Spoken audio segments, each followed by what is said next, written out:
है कोई पुराना महल्ला। दुबई में कोई पुराना महल्ला पाकिस्तान बनने तो पहला पुराने महल्ले दियां क्या ही बातां।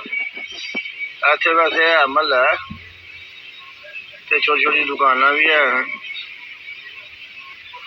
पुराने जमाने की।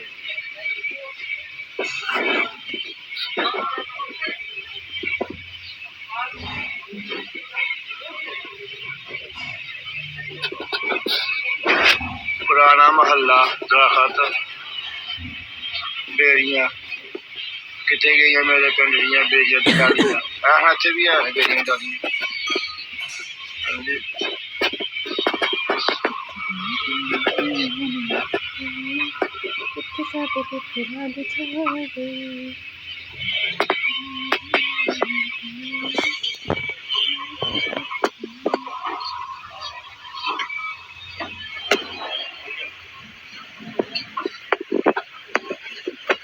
पुराना महल्ला पिंड दे लोग सौ गए सत्ती सवेरे सौ गए पिंड दे लोग।